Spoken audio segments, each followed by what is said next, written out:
Hola, buenas tardes, ¿qué tal? Bienvenidos a una nueva emisión de Café con Autor. Soy Bruno Moyoli y en consonancia con la editorial de Sclede de Brouwer que da cobertura y sentido a estas emisiones donde cada semana vemos a sus escritores, a sus libros con publicaciones actuales, pero también con libros de referencia como el que tengo hoy aquí entre mis manos. La editorial de Sclede de Brouwer ya sabéis que tiene un fondo documental, editorial magnífico en temáticas que tienen que ver con la crianza, la familia, la psicología clínica, la psicología de la salud, la psicoterapia y abordajes, mindfulness y todo tipo de estrategias que invitan al autoconocimiento, a la construcción de una vida con sentido, en definitiva, a construir calidad de vida y bienestar. Les invito a que se pasen por la página web de la editorial y descubran pues lecturas tan interesantes como las que hoy vamos a ver. De hecho, tengo el libro del autor con el que vamos a compartir este rato, esta misión número 20, alteraciones de la identidad en personas con trastorno límite de la personalidad, una temática muy interesante. Hoy vamos a hablar de personas con trastorno límite de la personalidad, su abordaje, un libro escrito por un profesional de primera línea con un gran bagaje para profesionales, pero también para personas que tienen trastorno límite de la personalidad y, por supuesto, para su familia y cualquier interesado en estas temáticas. Le voy a dar presentación a nuestro invitado y ahora le damos paso, como siempre. Él es Álvaro Frías, es especialista en psicología clínica y doctor en psicología. Completó su formación postdoctoral en Estados Unidos y trabaja en el servicio de psiquiatría del Hospital de Mataró, donde compagina su labor asistencial como coordinador del programa de tratamiento ambulatorio para el trastorno límite de la personalidad. Bueno, es autor de numerosos artículos científicos, publicaciones internacionales y también ha editado con Sclede de Brouwer Vivir con el trastorno límite de la personalidad. Un profesional, como decía, de primera línea que nos va a contar aspectos muy interesantes en torno a este trastorno, en torno a esta problemática. Con nosotros le voy a dar paso, abriendo el micrófono aquí, tenemos a Álvaro Frías. Buenas tardes, Álvaro, encantado de tenerte en Café con Autor. Hola, buenas tardes a todos desde aquí, desde Mataró, y un placer compartir este espacio con todos vosotros y nuestra audiencia.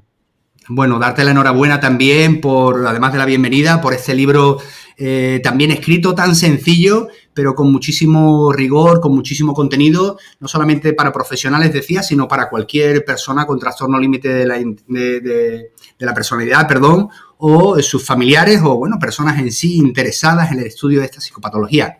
Para centrarnos y también tener un punto de partida desde el que entendamos sobre lo que vamos a hablar hoy. Cuando hablamos de trastorno límite de la personalidad, Álvaro, ¿realmente a qué estamos haciendo referencia?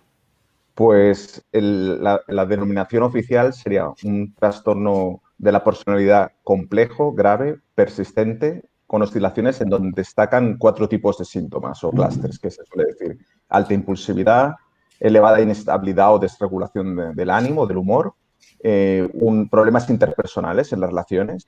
Por último, un conjunto de síndromes, de síntomas que son las alteraciones de la identidad.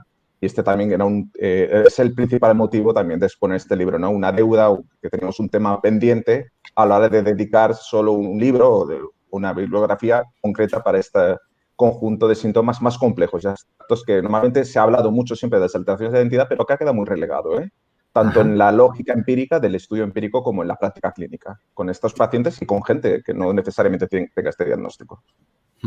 Bueno, pues muy interesante y se agradece también el esfuerzo por querer cubrir y dar luz en estos aspectos, quizás, pues, como dices, con menos tirón, con menos publicaciones, ¿no? Sobre el que quizás se ha profundizado menos. Cuando hablamos de trastorno límite de la identidad, utilizamos una etiqueta, una categoría diagnóstica que a las personas legas o a quien no le interesa o no trabaja en esta profesión, pues le suena como una etiqueta fatal, ¿no? Trastorno límite de la personalidad, y pareciera que hablamos de personas muy concretas y que son casos aislados y extraordinarios, diríamos, en nuestro entorno. Sin embargo, es algo mucho más frecuente de lo que creemos, ¿no?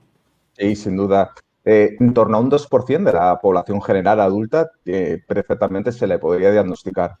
Entre un 10 y un 15 tiene tendencia, diríamos, límites.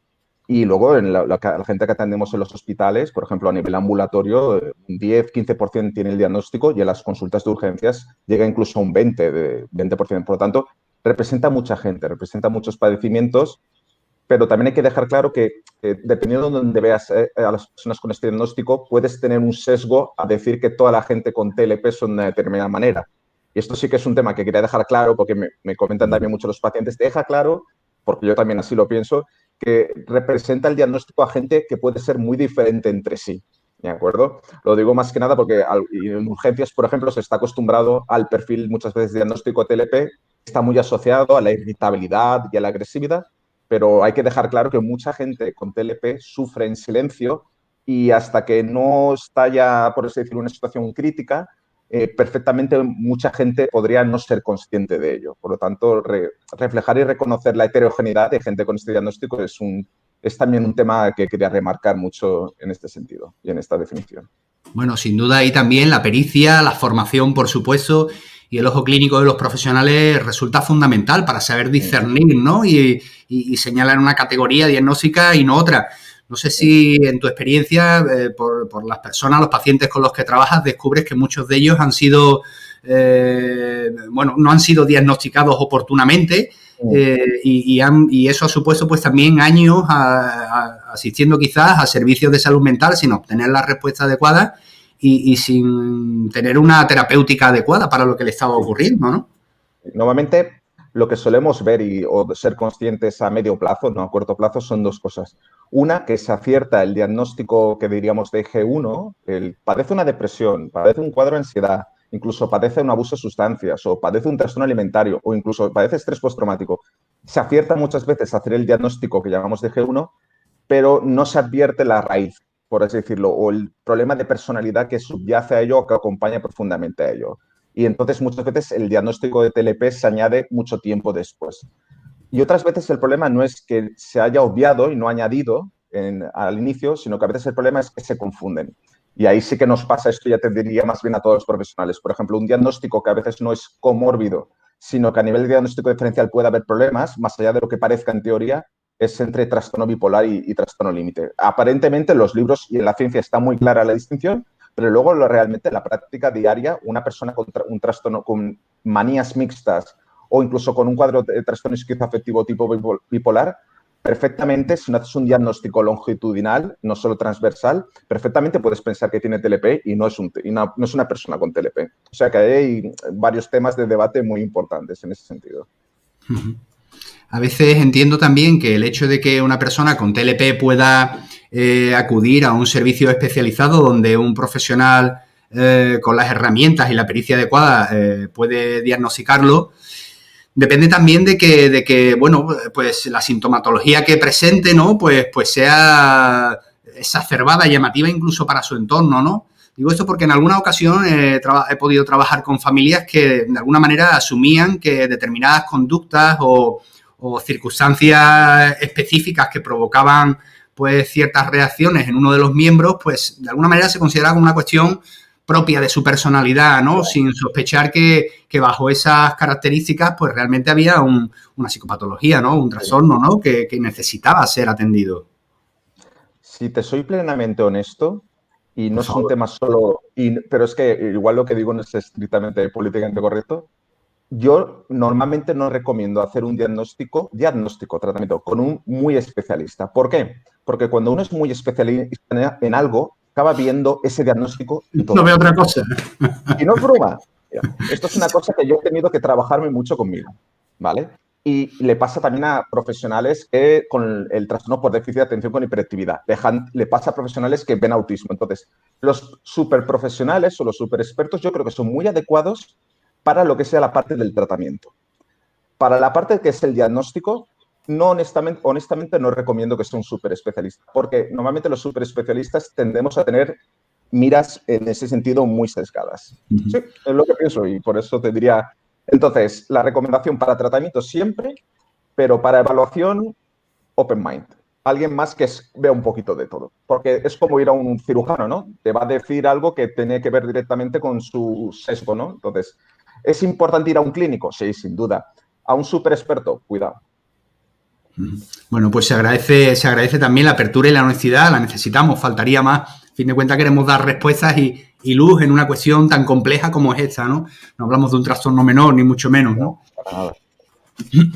Ese libro, como decía, que es sobre el que estamos hoy hablando, pero también más allá de sus límites, alteraciones de la identidad en personas con trastornos límite de la personalidad. ¿Qué es lo que ofrece al lector, en tus palabras, Álvaro?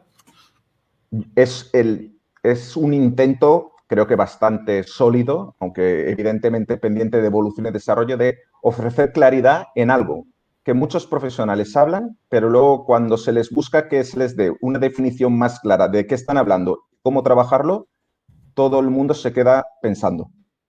Entonces, buscamos responder a una necesidad por una parte de los pacientes porque sufren problemas de identidad que no tienen palabras para definirlo. Y también, por otra parte, atendemos a muchos profesionales que hablan de ello, pero no saben ni cómo explicárselo al paciente, ni siquiera, evidentemente, cómo hacer una terapia colaborativa con este paciente para mejorarlo. Por lo tanto, creo que es un primer intento claro y bastante sólido de ofrecer claridad en un tema muy abstracto y muy pertinente clínicamente. Sí. Bueno, muy interesante. Y en ese sentido, vosotros, en tu experiencia y tu manera de abordar y trabajar el trastorno límite de la personalidad, ¿qué papel ocupa la familia? La familia es muy importante dependiendo de la edad del paciente y la situación vital del paciente, especialmente a dos niveles. Es decir, una vez ya está hecho el diagnóstico, tenemos dos grandes escenarios. El primer escenario es que ese paciente viva con una pareja, ¿de acuerdo? Con o sin hijos. Entonces, esa pareja se convierte en un informante, por un lado, para que nosotros tengamos información adicional, y por otra parte, en un auxiliar terapéutico para que de alguna manera a través de él o ella puedan mejorar el curso de la evolución del paciente.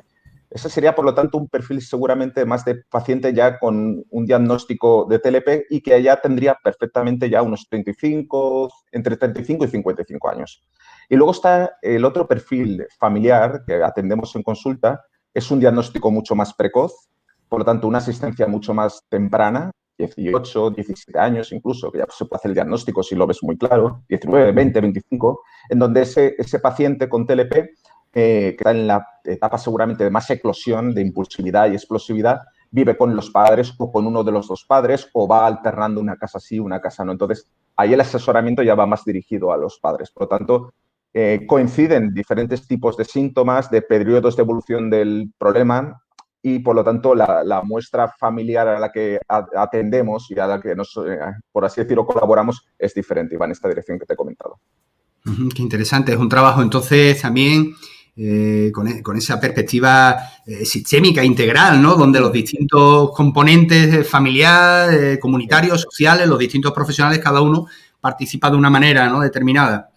Sí, sin duda. Y yo además recomiendo, si existe el contexto y la estructura y el encuadre, que evidentemente estos familiares, sean parejas o sean padres y demás, participen en terapias grupales familiares. Es sin duda muy potente la intervención grupal familiar y evidentemente cuando hacemos terapias individuales a solas con estos familiares, con o sin el paciente delante, ya es importante. Pero cuando además se tiene la oportunidad de estas madres, sobre todo pienso en las mamás que son, independientemente del diagnóstico del paciente hijo o hija, siempre son las que más están ahí en salud mental pública al menos.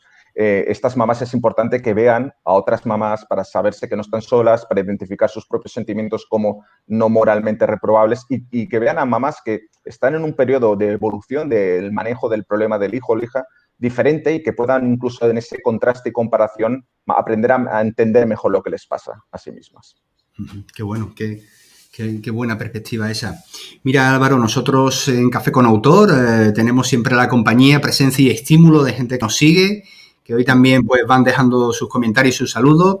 Vamos a dedicar ahora un par de minutos también a saludarles, a darles cabida por si quieren expresar alguna cuestión acerca de lo que estamos aquí compartiendo entre todos. Y bueno, les pedimos además que nos digan desde dónde escriben o nos están viendo, que siempre eso es un estímulo. Buenas tardes, Lara, ¿qué tal? Encantado de tenerte por aquí. A Beni Santiago también. Arcadia Sánchez. Anae, buenas tardes. Si nos decís de dónde escribís, pues fantástico. Nos encanta saber dónde estáis. Rocío Borrero.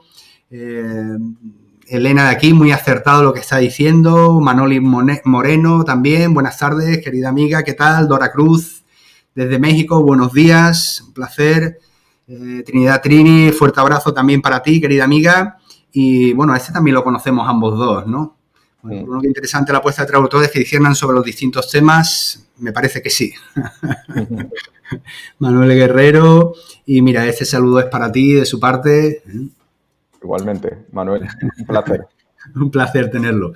Bueno, vamos a invitar también a quienes nos están viendo a que puedan plantear las cuestiones sin miedo, que tengan la curiosidad, la inquietud, porque a veces podemos, no sé, sospechar o de alguna manera sentir extrañeza por determinados aspectos de conducta, de reacciones que vemos a nuestro alrededor, ya sea en el trabajo, en la familia, en la comunidad, de personas cercanas y quizás no sabemos bien entender qué pasa y a lo mejor podemos encontrar aquí algún tipo de luz o pregunta, así que adelante. La invitación es para todos los que estáis ahí y estamos encantados de recibirlo, ¿no?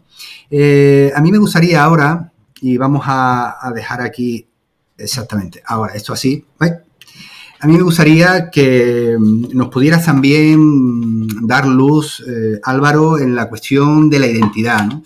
Este libro, Alteraciones de la identidad en personas con trastorno límite de la personalidad, gira en torno precisamente a la problemática de la identidad, pero cuando hablamos de identidad, que nos resulta algo abstracto, a veces algo como muy intangible, ¿a qué estamos haciendo referencia concretamente? Pues básicamente sería la obtención, consolidación de una definición de uno mismo que sea más o menos estable en el tiempo, que por otro lado sea relativamente independiente del contexto en el que nos manejemos o que sea relativamente independiente de los diferentes contextos en los que nos desenvolvemos y que esté de alguna manera reflejada de una manera sana con uno mismo, en la propia definición que tenemos. Por lo tanto, es un concepto muy abstracto, pero que queda claramente afectado, como es algo que va brotando poco a poco desde que uno es niño hasta que uno es ya adolescente y finalmente adulto joven, ya con 20, 25 años, eso que llamamos identidad, igual a muchos otros autores y los oyentes en general, lo entienden más desde el concepto autoconcepto. Lo digo porque ahí, según tu propia sensibilidad y a nivel académico, a mí el concepto no me importa tanto como que quede claro que identidad y autoconcepto, sí mismo, self, aunque nos podríamos meter en discusiones de escuelas, que realmente es un tema que no me interesa. Lo que quiero que tener claro es que igual para muchos autores, más de naturaleza igual, tipo conductual, es lo que toda la vida se le ha llamado autoconcepto. ¿De acuerdo? Autoconcepto. Básicamente, por tanto, es desarrollar y consolidar una definición de uno mismo que sea estable, más o menos estable, evidentemente, semi-acontextual y sana respecto a uno mismo. Y eso ya estaría la última parte, estaría más relacionada con lo que toda la vida también se ha llamado a nivel cognitivo-conductual autoestima, por así decirlo. ¿Vale? Y a partir de ahí, la gente con trastornos de la personalidad y en particular la gente con TLP, es un concepto psíquico que engloba todo el ser, todo el sí mismo y que empieza ya desde la niñez y va desarrollándose o no sanamente a partir de la infancia y la adolescencia, genera una no consolidación, esta definición de sí mismo, y entonces multitud de problemas que llamamos alteraciones de la identidad aparecen en personas con trastorno límite. Como ponemos en el libro, los dos principales, también por ir un poco al grano, Sí, por favor. los dos principales problemas que tiene la gente con TLP y están conectados con problemas de identidad y autoconcepto son la falta de identidad, que sería el vacío existencial, el vacío existencial, y luego otra cosa que es muy habitual es lo que llamamos la identidad fragmentada. ¿Vale? El vacío existencial, los pacientes te lo definen como la sensación de la nada, como sentirse que no son nadie. Es decir, ellos piensan en sí mismos, dicen, ¿y yo quién soy? Y digo, pues no lo sé. Te dicen, no lo sé. Y cuando constantemente empiezan a decirte y verbalizarte, no lo sé, lo que brota de su ser es una angustia, pero que es una angustia que no se puede comparar a ninguna otra. No es la angustia de ver una araña, no es la angustia de subir, de una agorafobia, no, no. Es la angustia de sentir el limbo, como que no hay nada dentro de su ser que les ayude a estar acompañándose a sí mismos.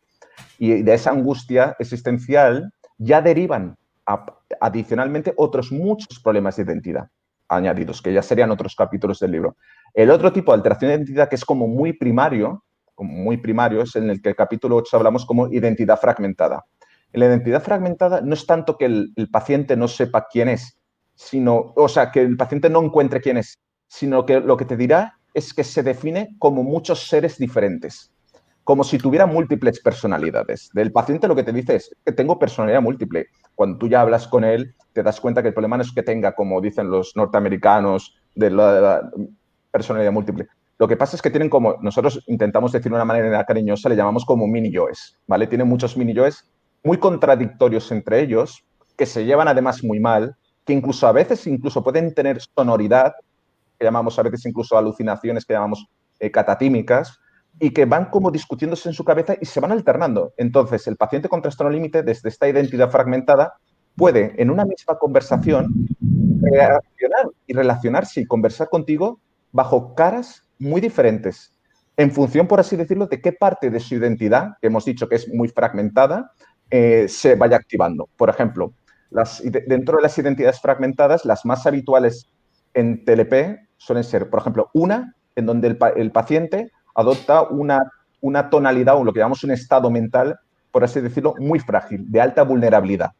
Incluso si nos llevamos al extremo, con un cierto componente de buscar un rescatador, ¿de acuerdo? En otros casos, incluso en la misma conversación, se puede el paciente activar con otro estado del yo, mucho, por así decirlo, más aguerrido, con un componente, por qué no decirlo, más egocéntrico, con un componente más irritable, por así decirlo.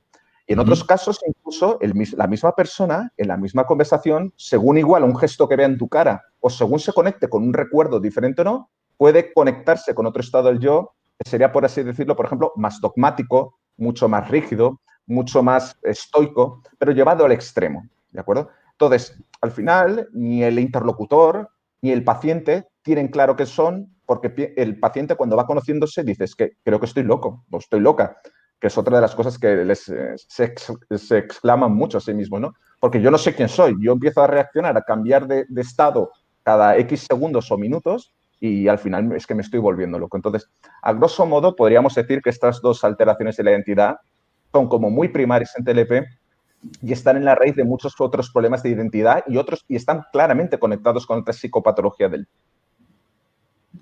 Bueno, magnífica explicación que nos ha dado y bastante detallada, lo cual se agradece, Álvaro.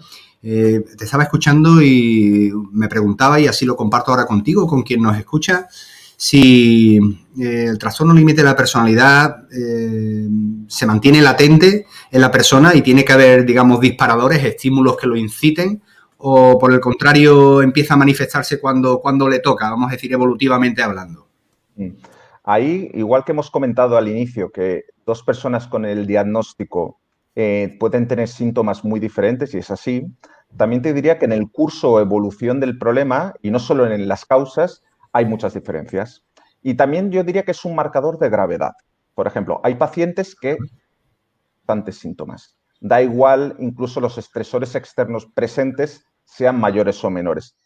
En principio, la lógica de ese comentario que acabo de hacer es que esos pacientes son realmente a nivel clínico los más graves. Los de mejor evolución serían aquellos que, aunque el trastorno, bajo mi punto de vista, no se cura por muy bien trabajado que esté, los síntomas permanecen latentes y solo ante estresores X, muy potentes o muy concretos, los síntomas se hacen mucho más manifiestos, acabe o no en una crisis emocional eso. Ese segundo grupo, por así decirlo, de síntomas más latentes que se activan ante determinados estresores, existe también. Es otro tipo de curso y de vivencia del problema mental. Pero evidentemente de mucho mejor pronóstico, porque quiere decir que el paciente, por así decirlo, puede ir tirando más bien en el día a día sin sufrir tanto los síntomas del trastorno. Síntomas. Y cuando hablas de estresores que pueden activar, que pueden disparar la sintomatología, ¿hay estresores, digamos, universales que terminan interfiriendo siempre en estas personas o son específicos de la historia de cada uno? Yo te diría que marcaría los estresores en la medida que están conectados a dos tipos de temores, que son universales y especialmente vulnerables la gente con TLP. Pero todo lo que estamos hablando y vayamos hablando, verás que es humano y universal, pero lo que pasa es que en estas personas se multiplica por 4. Hay dos, están conectados con el temor al fracaso, ya uno, y los que en la cabeza de la persona están conectados con el temor al rechazo o la pérdida. Estas dos situaciones son claramente de riesgo. Entonces, por ejemplo, el temor al fracaso o la vivencia de fracaso, ¿con qué tipo de estresores se puede activar? Por ejemplo, con temas académicos y laborales, sin duda. Por lo tanto, las situaciones donde haya un estrés laboral o académico porque tienen que lograr un hito o hay una competitividad o un proceso de selección de personal o un tema de notas a nivel académico, evidentemente es un potencial estresor externo porque se conecta con la vivencia o el temor al fracaso. El temor al rechazo o a la pérdida, evidentemente, tiene una lógica más de estresor interpersonal. No está tan relacionada con la ejecución académica laboral. Y entonces, ya no solo como hecho que ha pasado, sino como vivencia anticipada, todo lo que está conectado con discutirte con una pareja, que tu padre, tu madre tenga una enfermedad, que fallezca tu perro, cualquier cosa que tenga que ver con el concepto vincular y que esté conectada al miedo o al hecho de una pérdida o el rechazo, evidentemente esos estresores interpersonales son sumamente delicados también para ellos. Uh-huh. Bueno, en ese sentido, por ejemplo, si estamos pensando en profesionales que precisamente por esa mecánica interna de ese temor a fracaso que puede activar en una cuestión profesional, puede activar la manifestación del TLP, muchas veces encontramos que detrás de, o al menos contextualmente, en el mundo de la empresa, incluso en la propia sociedad, el temor al fracaso que puede haber detrás de una expectativa de éxito importante está incluso como muy reconocido, como muy validado, ¿no? Es algo que nos gusta ver en los profesionales, ¿no? Y sin embargo, de alguna manera es una creencia, una connotación social que puede empujar a las personas a situaciones de riesgo, ¿no? Sobre todo para que ocurra eso.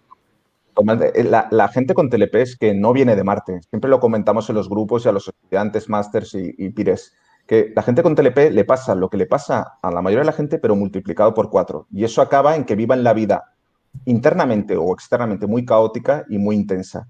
En este sentido, ya incidiendo un poco en lo que comentaba antes, una cosa que a nivel de asesoramiento laboral recomendamos clarísimamente a la gente con TLP es que busquen trabajos relativamente individuales. ¿Por qué? Porque todo lo que sea trabajar en equipo es una situación de altísimo riesgo en la gente con TLP. ¿Por qué? Porque se mueven los dos miedos. El miedo al rechazo, porque trabajar en equipo implica también vivencias de interpersonales de comparación, competitividad, el uno como me mira, el otro como me mira, por lo tanto se activa ya así el miedo al rechazo y al no reconocimiento, aprobación, y a la vez se activa el fracaso porque es de índole laboral. Por lo tanto, una recomendación clarísima es que las salidas laborales que intenten hacer, que casi siempre las recomendamos que sean de índole artística o en algunos casos más de índole de ayuda al prójimo, siempre que no tiendan mucho a la hiperempatía, este es un matiz importante, pero recomendamos que sean trabajos bastante individuales, porque no suelen tolerar el estrés que implica el trabajo en equipo, no lo suelen tolerar. Y no es una derrota, es cada uno adaptarse a sus circunstancias, y eso se lo decidimos como un duelo a muchos de ellos. Qué interesante. Qué importante también reconocer esto, ¿no?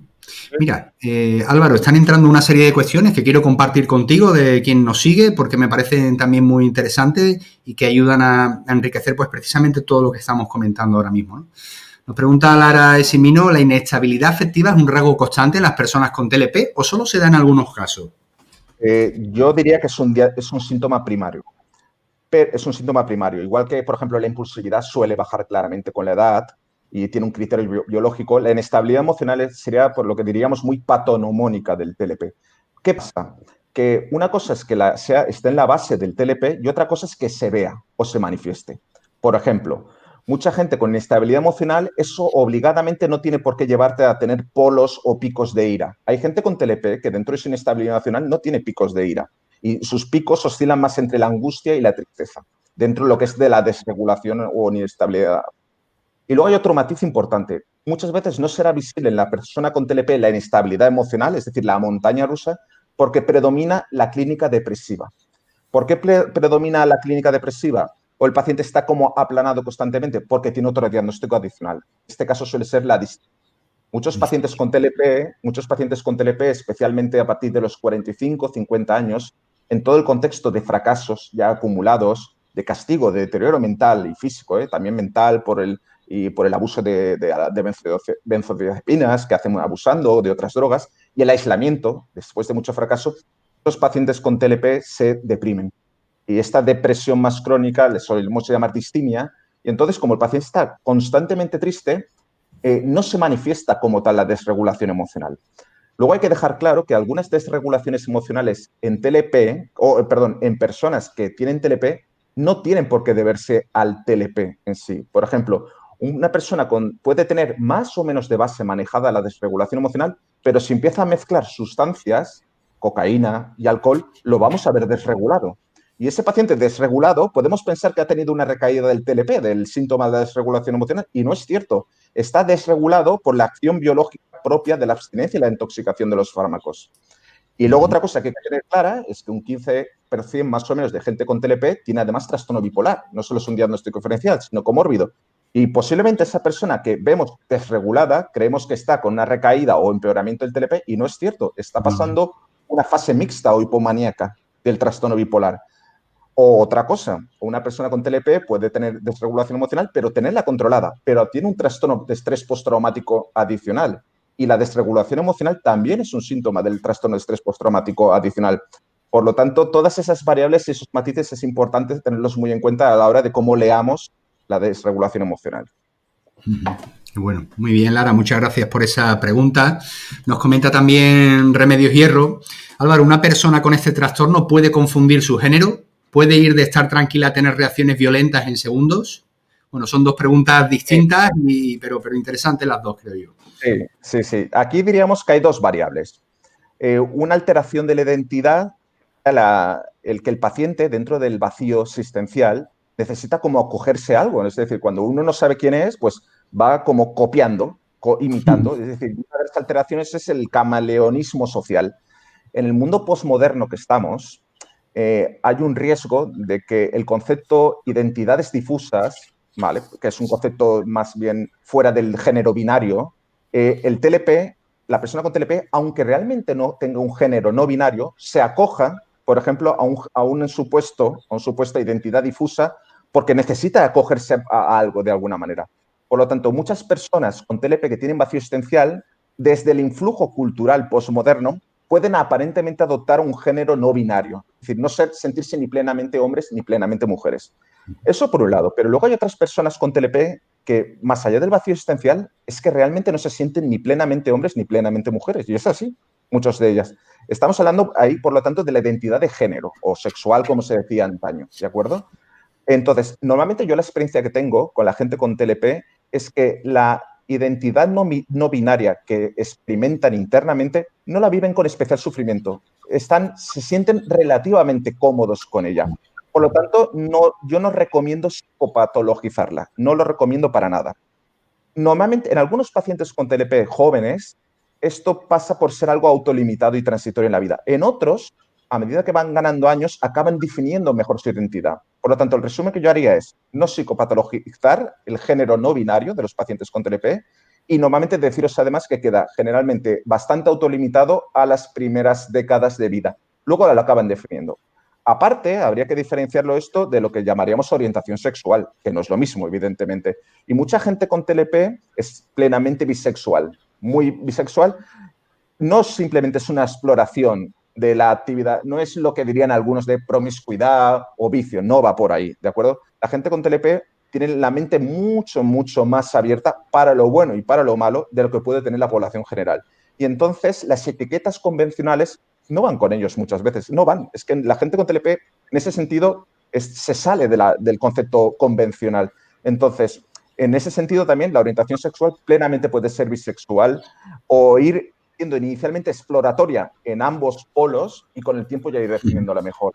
Por lo tanto, más que confundir la identidad de género, es que perfectamente pueden tener una identidad de género no convencional. Yo diría más bien ese matiza la pregunta. Y a la pregunta segunda, evidentemente, si pueden tener reacciones violentas en segundos, sin duda. Diría que yo he visto pacientes en conversaciones conmigo que la cara se les cruza en cuestión de milisegundos. Y ya tú ya ves por la cara que perfectamente puede explotar según por dónde lleves uno después de esos milisegundos la conversación, a nivel de tu gesto facial y a nivel de tu conversación más a nivel verbal. Es decir, esto tiene que ver, entre otras cosas, por ejemplo, con lo que hemos hablado de los estados del yo, con la identidad fragmentada. Hay una parte de la identidad fragmentada que tiene que ver con un estado del yo del paciente mucho más aguerrido, mucho más temperamental, mucho más reactivo. Y en ese momento pueden tener, aunque no lo hagan más allá de lo mental, pueden tener una explosión de ira perfectamente. Otras explosiones de ira en el paciente pueden ser de base por consumo de sustancias, que esto nunca hay que dejarlo de lado, ¿eh? O sea, no todo lo que le pasa a un TLP, con una persona con TLP y desregulación emocional o ira, es por el TLP. Puede ser por el consumo de sustancias. Y luego vuelvo a incidir en lo del estrés postraumático. Un 50-40% de las personas con TLP tienen estrés postraumático. Y el estrés postraumático no solo cursa con desregulación emocional, cursa con paranoidismo y riesgo de agresividad. Por lo tanto, el problema y el riesgo es que no hagamos un diagnóstico global de la persona con TLP y lo metamos todo en el TLP y nos estamos perdiendo muchos matices que realmente no se explican por el TLP. Bueno, yo creo que ha quedado bastante bien contestado esto para Reme y seguimos un poco con las preguntas que nos están entrando. Mira, concretamente Trinidad Trini nos comenta, ¿son conscientes de cómo actúan? Depende. Yo os comentaría que tanto por cien de los pacientes son conscientes a posteriori de lo que han hecho. Consciente a posteriori de lo que han hecho quiere decir que sienten en muchas ocasiones vergüenza y culpa. Pero cuidado, que una persona con TLP luego sea consciente de lo que ha hecho y sienta vergüenza y culpa no quiere decir obligadamente que lo reconozca. Si el paciente de base tiene un problema de orgullo patológico, puede incurrir en autolesionarse después de sentirse avergonzado o culpable, puede autolesionarse y autoflagelarse, pero de cara a los demás, seguir reafirmándose en lo que ha hecho o dicho, a pesar de que por dentro se sienta como he comentado. Otros pacientes, más allá de ser conscientes de lo que han hecho, perfectamente he visto gente que no es nada consciente de sus dinámicas. Por lo tanto, una cosa es que sean conscientes a posteriori de actos impulsivos, pero de lo que diríamos que más bien son patrones interpersonales, dinámicas interpersonales que están muchas veces movilizadas en algunos de ellos, por la manipulación, etcétera, etcétera.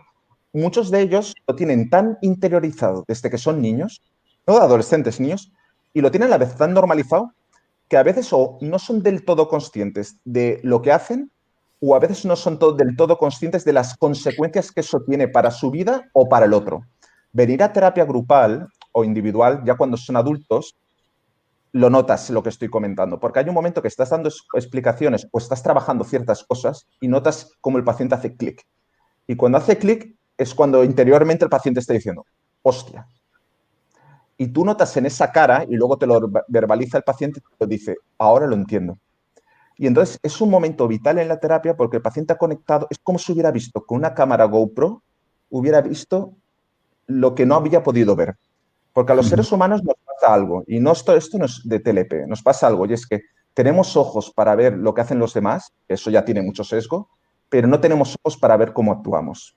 Y ese sesgo, que es lógico, que no nos podemos ver, salvo que nos veamos en un vídeo, hace ya que el riesgo de que no seamos muchas veces conscientes de nuestros patrones, no impulsivos, sino dinámicas habituales de relación, quede de alguna manera obviado. Entonces, cuando tú como terapeuta actúas como un espejo o un reflejo seguro, en un vínculo seguro terapéutico, en donde le haces una devolución dura al paciente, porque nosotros les hablamos, yo hablo con mucha claridad, y eso lo valoran, les duele al principio, pero lo valoran, ¿vale? Y conectan con esa devolución que tú les das y se ven desde fuera y hacen ostras, entonces se empiezan a dar cuenta muchas veces del alcance de ciertas dinámicas, hasta qué punto son o autodestructivas o heterodestructivas. Por lo tanto, la pregunta, ¿son conscientes de cómo actúan? Yo diría, depende para qué y en qué momento. Ahora bien, en el momento que ya vienen a terapia y empiezan a verse en el espejo, y empiezan a ser más conscientes de todo, ahí es ya cuando pedimos responsabilidad máxima. Y ahí sí que somos en ese sentido muy cañones de decirle, ahora eres más consciente de lo que haces, por qué lo haces, qué pasa con ello, lo que genera en ti, lo que genera en los otros. Y aquí ahora mismo, ya con todo esto sobre la mesa, te pedimos máxima responsabilidad para ti y para el entorno. Con todo, que alguien no sea, retrocediendo, que alguien no sea consciente del alcance de sus conductas, no le exime de su responsabilidad. Y eso hay que decirlo también, ¿vale? Porque recomiendo, ante todo, no tratar como pobrecitos a estas personas. Para nada, para nada. Es decir, se les ha de tratar como adultos. Lo busquen o no lo busquen. ¿Vale? Esto quiero que quede claro, independientemente del nivel de conciencia, de insight, que es lo que decimos los terapeutas, ¿no? El nivel de insight, de autoconciencia que haya sobre tengan ellos sobre sus propios problemas. Qué bueno, Álvaro, da gusto escucharte. Bueno, seguimos aquí desde Albacete, Moreno, de Acevedo, muy interesante, nos dice, bueno, un usuario de LinkedIn, nos pregunta María José, ¿estas personas muestran poca empatía con los demás y les cuesta mostrar sus sentimientos como un rasgo propio del TLP? Volvemos a lo de la heterogeneidad. Vale. Diría normalmente que ahí sería muy simplificado, pero para resumirlo se podría decir que hay dos subgrupos de gente con TLP, lo que llamamos internalizantes y los externalizantes. Y la lógica interna psíquica, la estructura psíquica es muy diferente. La gente internalizante con TLP básicamente lo que tiene es gran sufrimiento en silencio. Y esta gente más bien lo que padece es lo que llamamos hiperempatía emocional, es decir, absorben el sufrimiento ajeno y lo hacen propio.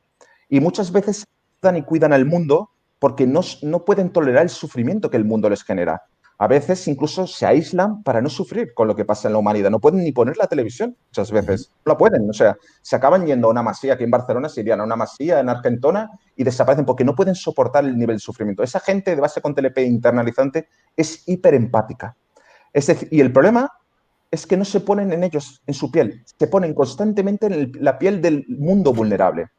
Luego está otro grupo, así en esta división muy dicotómica, que diríamos más bien que es el grupo externalizante.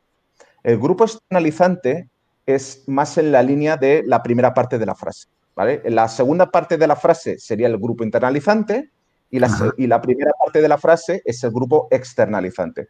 Este grupo externalizante claramente tiene un alto nivel de egocentrismo mental y emocional. El egocentrismo mental o cognitivo sería que como ven las cosas, dan por hecho que es la realidad, por lo tanto les cuesta ver otros, aceptar y entender otros puntos de vista. El paciente externalizante te diría, no, yo ya sé cómo tú piensas, pero bueno, la verdad es lo que yo pienso. O sea, ellos pueden entender que otros lo vean de otra manera, pero lo que ellos dicen es que como yo pienso es la realidad y como tú lo ves es tu manera particular de verlo. Por lo tanto, este segundo grupo sí que tiene un egocentrismo cognitivo mental y luego, hay que decirlo también, tiene lo contrario al grupo internalizante, es decir, un alto egocentrismo emocional. Y por lo tanto, hacen muchas veces conscientes o no conscientes, hacen uso del resto para dominarlos, controlarlos, explotarlos, manipularlos.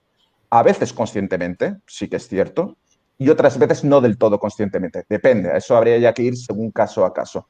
Pero diría que son dos grandes grupos en ese sentido y por lo tanto responden a dos criterios diferentes siguiendo la línea, la frase que acabo de leer de nuestra compañera. En ese sentido hay que además matizar que se produce una explosión realmente peligrosa y que solemos ver sobre todo en la gente con TLP tirando a joven. Y es que la ecuación más peligrosa es que en estas fases claras de la gente con TLP de experimentación con multitud de relaciones, no desde la promiscuidad, sino de diferentes relaciones que van alternando, es bastante habitual que una persona con TLP externalizante acabe juntándose con una persona con TLP internalizante. Con o sin el diagnóstico hecho en una o en las dos personas. ¿Por qué? Porque una va a querer cuidar constantemente a la otra, la internalizante, y otra va a reclamar constantemente ser cuidada y dominar. Y entonces se produce una relación de sumisión-dominancia.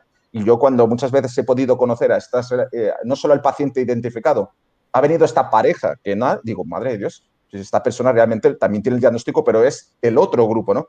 Y estas relaciones son altamente tóxicas porque os imaginaréis que si una persona es internalizante, traga constantemente los abusos psíquicos y físicos del otro, y la otra, el silencio y sumisión del otro, lo vive como poder. Y estas relaciones muchas veces conllevan violencia de pareja, muchas veces. Y no bidireccional, unidireccional. Sí, en un solo sentido. Muy bien. Pues mira, continuamos. Álvaro, nos dice Diana Pantoja, interesante tema, vital para la vida y adaptación de las personas y la de su familia, naturalizar el síntoma para que exista un progreso en estas. Gracias. Bueno, es una reflexión que comparte ella con nosotros. Nos pregunta Remedios, ¿pueden confundir los profesionales el diagnóstico de este trastorno en la adolescencia? Sin duda, es uno de los grandes debates, ¿no? Los dos grandes debates son el diagnóstico en la adolescencia y hasta qué punto el curso se puede curar en el TLP, ¿no? Ese es otro de los grandes temas y que cada uno tenemos nuestra opinión.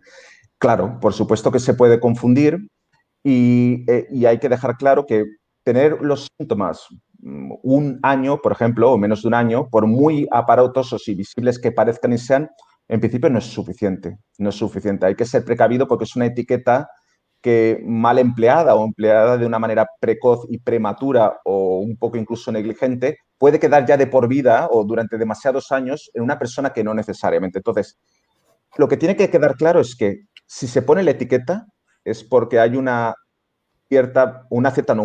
importante fiabilidad de que el diagnóstico va a ser ese y que por lo tanto la finalidad última es aportar un diagnóstico, hay un tratamiento lo más precoz posible. De tal manera que igual con un tratamiento precoz, los síntomas que ya estaban en plena eclosión y crecimiento, consigues mitigarlos, no digo paralizarlos, pero reducirlos, y el diagnóstico, aunque se mantenga ya en la adultez, suele ser, por así decirlo, aunque nunca algo que se llama trastorno límite personal es leve, pero se sería dentro de la horquilla menos grave. Entonces, por supuesto que hay un alto riesgo a que esto pase.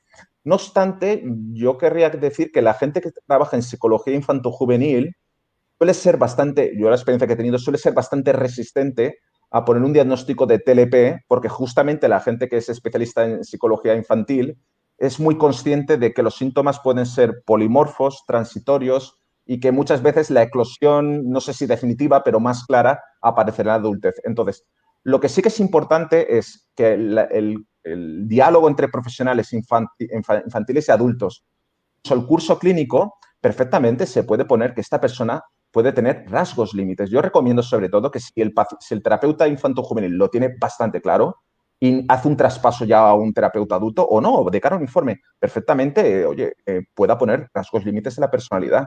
Eso yo creo que es importante indicarlo porque más allá de lo que es la eclosión de la adolescencia, hay que dejar claro que aunque la adolescencia es una etapa muy intensa, la gente que luego va a tener diagnóstico TLP, es muy claro que eso aparentemente eclosión de la adolescencia es mucho más grave que una simple adolescencia turbia o explosiva. Entonces, la recomendación es que pongan rasgos límites que ya orienta posiblemente el diagnóstico o ya al menos da pistas y nos cuidamos un poco en salud por si de alguna manera luego hubiera sido tal vez un pelín prematuro. Qué bueno. Estabas ahora hablando precisamente en torno al TLP en la adolescencia y su diagnóstico o su presencia y en ese sentido también has hecho referencia a la importancia de las relaciones, ¿no? De los vínculos que se establecen. ¿Cuáles serían aquellas prácticas que, digamos, protegerían a la persona de la posibilidad futura del desarrollo del TLP? Es decir, ¿qué buenas prácticas de crianza en este sentido tendríamos que considerar y cuáles serían aquellas que sí o sí van seguramente a provocar la aparición, ¿no? Y el estallido en un momento determinado de toda esta sintomatología que llamamos CLP, ¿no? Al final, no hablaríamos tanto de prácticas concretas, sino de combinaciones de el temperamento de ese chico o niño. Temperamento ya es una cierta base, predisposición genética que todos tenemos, y eso es importante reconocerlo por psicólogos que seamos, y hasta qué punto se adecua de una manera sana o no a un cierto tipo o patrón educativo y de vínculo de esos referentes, sean padres o no. Por ejemplo, una combinación muy peligrosa que he visto y que se suele pasar por alto. Por ejemplo, estamos acostumbrados a hablar del concepto de trauma en relación al TLP. Y perfectamente, y los estudios que estamos haciendo y hacen algunos colegas, es clarísimamente en una cuarta, una quinta parte de personas con TLP no han tenido traumas en la infancia. No los han tenido. Y de verdad, hemos rascado, hemos visto enfermedades y lo que se dice trauma objetivo no lo han tenido. ¿Vivencias traumáticas? Sí, claro, muchas, porque forma parte de la alta sensibilidad emocional, pero han sido estresores normativos. Entonces, una combinación muy peligrosa, especialmente como hemos visto retrospectivamente en gente que no ha tenido traumas, es que hablábamos de que eran niños o niñas de bases sensibles, y eso ya no lo había decidido papá ni mamá, sino que era un niño que ya había nacido sensible. Con en la historia familiar sí que habíamos visto que había antecedentes de depresión en un tío, incluso de trastorno igual bipolar en una tía, perfectamente, pero ese niño ya nació sensible. Y luego los padres, con la mejor de las intenciones, lo que hacían era sobreprotegerlo. Ese niño o niña, en esa sobreprotección, no aprendió a autogestionar su alta sensibilidad. Y entonces se va haciendo adulto, bueno, adulto no, se va haciendo adolescente, la familia ya no es el único entorno, ni siquiera el principal, ese niño o niña se hace ya adolescente, se empieza a enfrentar a la primera ruptura sentimental, se empieza a enfrentar al primer suspenso, se empieza a enfrentar a tener que cambiar de amistades porque ha pasado de primaria a secundaria, es decir, estresores que son normativos. Y resulta que ese pasado niño no ha hecho un entrenamiento a nivel de competencias emocionales. Entre otras cosas, sin ninguna mala intención por parte de un estilo sobreprotector. Y entonces ese niño, que era absolutamente y aparentemente estable, funcional y aparentemente adecuado, hace una explosión que nadie se explica cuando hay una primera ruptura con un chico o chica, una ruptura normativa con 16 años, y se empieza a autolesionar y hace un intento suicida relativamente grave. Y hasta ahora parecía que todo simplemente había ido bien y que es un hecho grave, pero particular de la adolescencia, porque está en la adolescencia. Pues no, si analizamos la historia y sin haber traumas, ese niño de temperamento muy sensible no había recibido, por así decirlo, un entrenamiento previo para las cosas de la vida. Y las cosas de la vida no solo son los estresores normativos, sino, como decía Erickson, son las etapas psíquicas vitales necesarias. Por ejemplo, los chicos y chicas necesitan enfrentarse al concepto soledad. Sí o sí, no hay que salvarlos de la soledad. Los chicos y chicas necesitan enfrentarse al concepto frustración. Los chicos y chicas necesitan enfrentarse al concepto pérdida. Los chicos y chicas necesitan enfrentarse al concepto rechazo. Todos esos conceptos, de una manera relativamente controlada, es vital que los chicos y chicas se enfrenten, especialmente los que tienen una base de temperamento sensible. Porque si no, si queremos aparentemente salvarlos, les estamos haciendo por torpeza un flaquísimo favor. Por lo tanto, esta, por ejemplo, es una combinación que vemos mucho en consulta en gente con TLP, que hemos visto que no ha sufrido ningún trauma y que nadie se explica cómo ha llegado a este diagnóstico si todo iba bien, pues entre comillas. Por lo tanto, la sobreprotección, especialmente en perfiles de bases sensibles, es un mal favor que le estamos haciendo al futuro adulto. Y otro, evidentemente, es que aprender a escuchar. ¿Vale? Aprender a escuchar es una cosa muy difícil y que puede costarle a muchos padres, por muy buenos padres que sean o crean serlo. Aprender a escuchar a otra persona implica, ante todo, haber aprendido a escucharse a sí mismo. Nadie puede escuchar si no se ha escuchado a sí mismo. De verdad, esto lo tengo, diría que muy claro. Es decir, para que tú escuches y mires a los ojos a una persona, especialmente cuando hablamos de un hijo, y que puede estar sufriendo y expresándolo de una manera disruptiva o no, con palabras o no, uno tiene que antes haberse escuchado a sí mismo. Y evidentemente los padres ni nacen sabiendo ser padres, ni tienen por qué haber superado sus traumas o pequeños traumas. Entonces, en ese sentido, muchos padres que pueden tener aparentemente un modelo educativo bastante sanote, puede que uno de los temas que no esté totalmente bien trabajado a nivel de sus competencias educativas o emocionales sea tolerar recoger el sufrimiento de otra persona. Tolerar recoger algo implica callar y escuchar, mirar y no vomitar, coger la pelota caliente del otro y, en vez de quitársela para devolvérsela, no, asumirla y mecerla. Es como coger un niño que está gritando y llorando y aprender a temperarlo, más que volver a tirarlo al sofá. Y eso evidentemente requiere mucho trabajo interno del propio padre o madre. Entonces, si hablamos de que ese niño o niña, ya adolescente, sufre, se avergüenza de ese sufrimiento, y el padre o la madre lo leen o no lo leen en su mirada, que eso es muy complicado leerlo, pero sobre todo cuando el niño empieza a dar alguna pista y comunicación verbal. Si nosotros enseguida le decimos, no te preocupes, o le decimos, eso pasará, estamos totalmente invalidando el sufrimiento del niño. Lo que estamos haciendo realmente con ello es quitarnos nosotros el muerto de encima, porque nos está agobiando lo que decimos, nos dice el ser querido, y queremos darle un mensaje que creemos o incluso estamos convencidos de que apacigua y no apacigua, capa. Es ponerle un bozal al sufrimiento.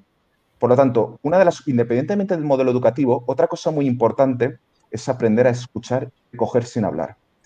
Y muy importante, y sin llorar. Porque ese niño internalizante, que a veces habla sin hablar o que habla con la mirada y se atreve por fin a decir algo, es vital que nosotros solo nos dediquemos a escuchar y, como mucho, a hacer preguntas. Y, por supuesto, no llorar.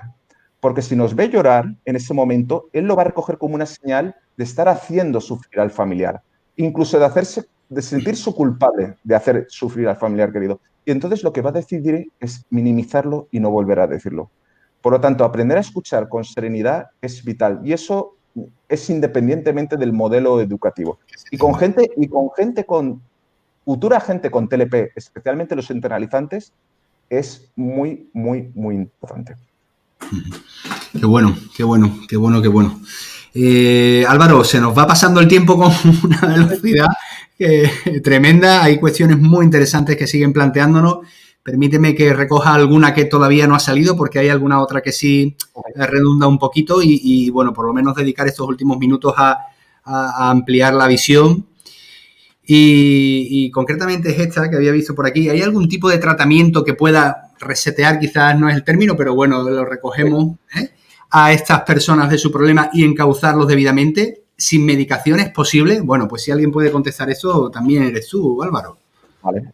El tratamiento de elección, o el más importante, es la psicoterapia. Yo creo que eso muy pocos clínicos tienen duda, independientemente de nuestros sesgos. Terapia es muy importante que no se ciña solo a lo individual, al formato individual, lo cual no quiere decir que la grupal se pueda hacer de inicio. Mucha gente con TLP no está preparada de inicio a hacer un seguimiento grupal, pero en un momento dado es vital que participen de ello. Por lo tanto, seguimiento individual, seguimiento grupal con otros pacientes, seguimiento con las familias, sea en formato individual o grupal, y durante años. ¿De acuerdo? Es decir, esto no mejora en 6 meses, no mejora claramente tampoco en un año, requiere tiempo, muchísima paciencia, es una maratón. ¿Vale? Esto a nivel del formato, a diferencia de lo que he dicho de la evaluación, para el tratamiento sí que recomiendo un especialista, sí o sí. Esto sí. Sí o sí, está claro. Esto sí. La evaluación discrepo, pero el tratamiento sí. ¿De acuerdo? Entonces, todo esto, como es una maratón, requiere un gran compromiso y esfuerzo, entre otras cosas, por parte del paciente. Por lo tanto, ir viniendo de vez en cuando no va a valer para casi. No vale.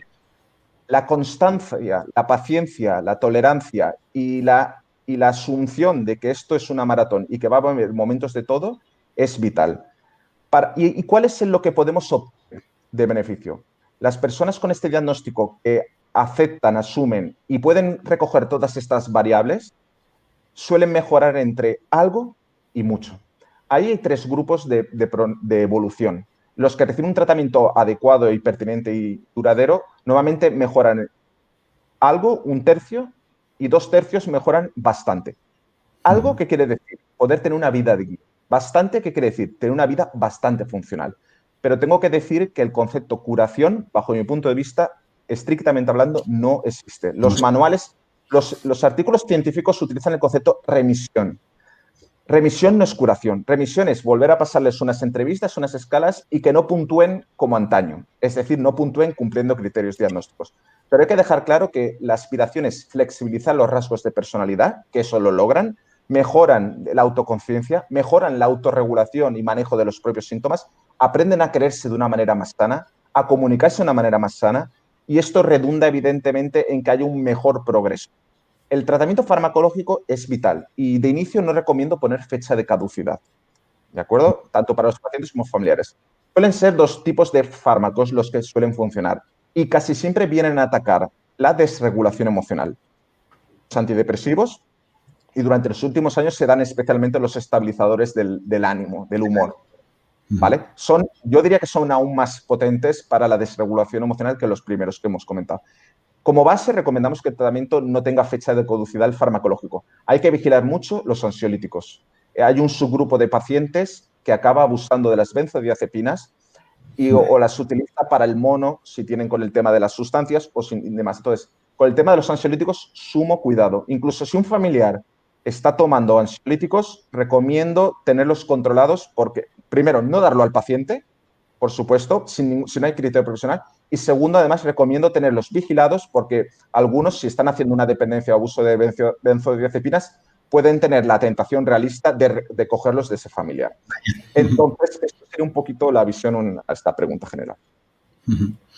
Muchas gracias. Pues mira, vamos a ir cerrando ya, creo que con la que puede ser la última pregunta. Algunas otras quedan en el aire, pero se han ido contestando a lo largo de la presentación. Hoy estamos con Álvaro Frías, doctor en psicología y psicólogo clínico, que nos está pues dando muchísima luz y respuesta en torno al trastorno límite de la personalidad y también las alteraciones de la identidad, ¿no? Ahora haremos referencia a su magnífico libro, pero nos vamos a despedir, si os parece, con esta cuestión que no se había todavía contemplado y también me parece interesante, ¿no? ¿Cuál es la prevalencia? Nos pregunta Elena de aquí. ¿Se diagnostica más en mujeres que en hombres?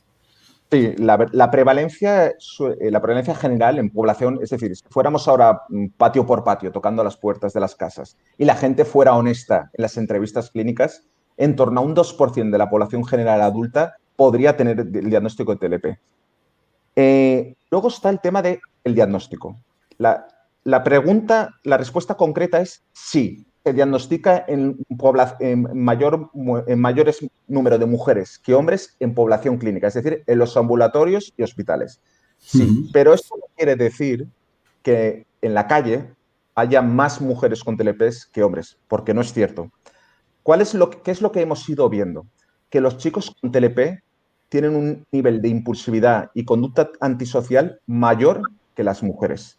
Y esto no solo es una diferencia de género en TLP. En general, el hombre es más impulsivo y antisocial que la mujer. Esto no entiende solo el diagnóstico de TLP. ¿Qué quiero decir con ello? Que muchos chicos con TLP tienen antecedentes penales y han estado en prisión. De hecho, más de la mitad de chicos con TLP que atiendo han estado en prisión. Por lo tanto, muchas de estas personas, adultos varones con TLP, no vienen a las consultas porque o están en prisión o no quieren recibir ayuda, que aún incluso a día de hoy, aunque esto ha mejorado respecto a otras décadas, a los hombres en general les cuesta más aceptar la ayuda. Por lo tanto, ¿el diagnóstico se hace más en mujeres que en hombres? Sí, pero eso no quiere decir que haya más mujeres que hombres con TLP. Estupendo. Gracias por esa apreciación y, bueno, en general también añadiría a esta respuesta que en general en salud mental la mujer suele, en referencia al hombre, estar sobrediagnosticada, ¿no? Bueno, pues como norma general, ¿no? Parece que hay un sesgo ya estudiado también y reflejado en diferentes estudios, ¿no? Pero interesante que lo hayas centrado en esta cuestión. Bueno, pues hoy hemos estado en el número 20 de Café con Autor con Álvaro Frías, que está aquí con nosotros, autor, entre otros, de Alteraciones de la Identidad en personas con trastorno límite de la personalidad. Es una guía clínica para profesionales, para psicoterapeutas, una guía colaborativa entre paciente y profesional. También está escrita desde el rigor, pero con la sencillez para que personas que no son profesionales ni estudiosos del tema puedan entenderlo, los propios pacientes, sus allegados, familiares o interesados. Lo encuentran en la editorial de Sclede Brouwer, interesantísimo para aquellos especialistas que trabajan en su día a día con este tipo de trastornos, con estas personas, mejor dicho, y también, bueno, pues para los interesados en la temática. Álvaro, ha sido un placer tenerte, la verdad que se agradece mucho la generosidad en las respuestas, el detalle y la concisión también ante cuestiones genéricas que te hemos planteado.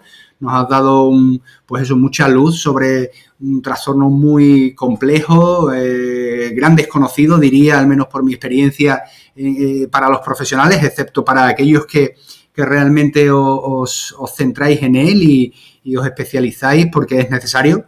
Es un trastorno que aparece solapado muchas veces detrás de otro tipo de diagnósticos y de manifestaciones y pasa desapercibido. Entonces, necesitamos entenderlo mejor, los profesionales, también las familias, tener algún tipo de criterio para poder, de alguna manera, sentir y pensar que pasa algo y buscar la ayuda pertinente. El 2% de la población me parece una cantidad enorme, es una cantidad enorme que posiblemente no se refleja ni en el número de diagnósticos ni en la presencia de estas personas en los gabinetes, en salud mental, en la salud pública. Y bueno, pues necesitamos más trabajos como